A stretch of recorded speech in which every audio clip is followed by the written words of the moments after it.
Now, other karma producers, as I call them, are egotism, pride, selfish ambition, and it gets even more subtle. You can have a mental attachment to a so-called higher emotion. Even if it's, say, love of knowledge, it could be your own level of realization. Now, that might come as a bit of a surprise. How can you be attached to your own level of realization? Well, you can. You can be just happy with what you think you know, and someone tells you a great truth, and you don't want to know. You reject it. It disturbs your lake of peace, so-called, but it might be an essential teaching. I mean, how many times have you heard people talk about, oh, I'm happy with my truth, you keep your truth to yourself, I don't want to know. That is in the modern vernacular today as well, and we have to get rid of that concept straight away. So the only way to transmute the karma of attachment is the lesson of detachment. And how many times have we been told about that? Look at the great yogis, the great sutras of Patanjali, Buddhist teaching. All the time we have to learn detachment. So this gives you an idea of the sort of things we have to bring under control. You see, it is our natural soul urge to want to evolve, but we're held back by our lower self that wants to perpetuate the status quo. We have to break out of our comfort zone. We have to break out of what we're used to, our social conditioning. And this is a lesson, and it's a choice that's going to come to all spiritual aspirants without exception, sooner or later, if you're going to change your karmic pattern for the better.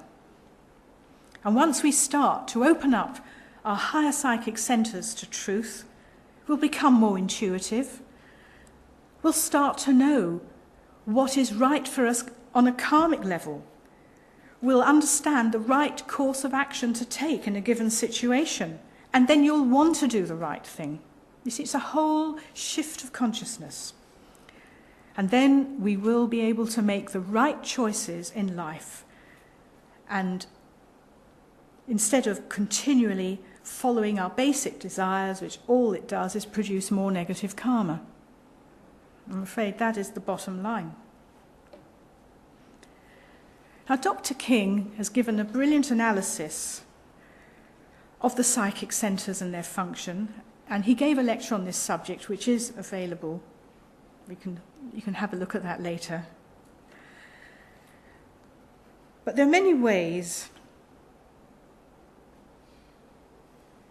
that make Dr. King's teachings relevant to us. He understands our lifestyle, the way our civilization has developed in the Western world, because after all, as I said, he was an Englishman. He studied under the various yoga teachers who came over from the West in the earlier part of the 20th century. But then he put in 8 hours of practice a day for 10 years. Now, how many people are prepared to do that? Not very many. And he held down a job. So that is single-minded dedication to a cause. However, times have changed. The needs of today are different. We are much more globally aware. We are much more responsible for what goes on in the world today than ever we were hundreds of years ago. And therefore, it is incumbent upon us to help the whole. I mean, look at the arms race. Look at the countries, the larger countries supplying arms to smaller countries so they can kill their neighbours.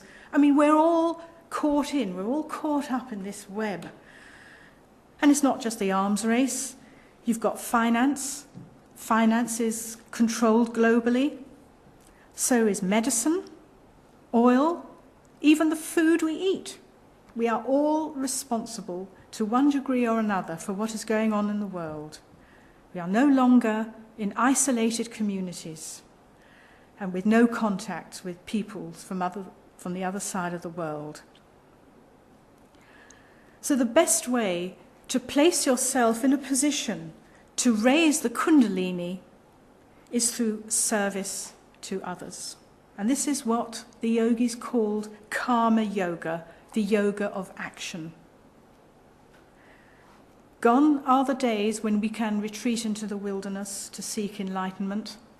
Gone are the days when we can ignore what's going on around us, ignore the suffering and the despair of so many people in the world today.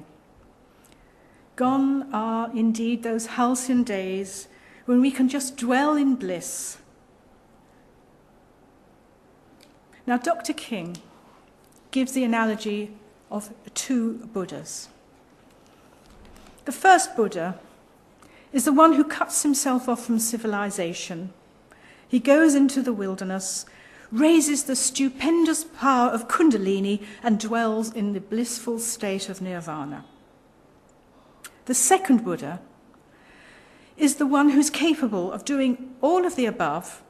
He gains the siddhis, the great powers, but he does not retreat into the wilderness because he thinks it is his duty to help to raise the consciousness of the whole of humanity, because he feels so much a part of this whole. He doesn't see humanity as so many individuals, but cells in the whole.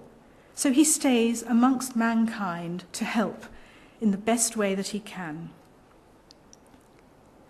Now, what are the siddhis? Well, I'll just give you a little explanation, a little insight. They are the powers that one gains by raising the Kundalini into the different chakras. So you have the power of levitation, walking on water, dematerializing the body, producing psychic manifestations of various kinds, and the ability to travel through the realms in full consciousness. And that's just brushing the surface. It sounds like the stuff of dreams, does it not? But we have the potential to have all of these powers. But of course, the secret is not to use them to show off to other people. It's not using the powers. It's having them but not using them. That is also the secret of keeping them. So however advanced we become, we still have to learn the all-important lesson that is service to the whole, that will bring us to this final portal of ascension. The first Buddha will have to reincarnate, because these powers should only be developed so that he is better equipped to help the whole. Now, karma yoga, the yoga of action, is the path which will have the greatest effect on our character. And this is the aspect of us that has to change before we're going to get anywhere on the spiritual path. Karma yoga has not been the focus of the teachings in the past, because you're not sitting in lotus position trying to go into the deeper meditative states. But there is a definite science to karma yoga. There's a much more subtle approach, and the results can be absolutely fantastic. When you consider that it is thought that produces karma, every action produces karma, whatever we do, be it mental, physical, spiritual, it all produces a karmic effect. So it stands to reason, does it not, that the science of karma yoga, is the science of right action. And the correct approach to the right action will ultimately unlock the wisdom within. It is working for no reward. That is the highest ideal of this form of yoga. Non-attachment to the fruits of one's actions. We're back to detachment. Let me give you an example.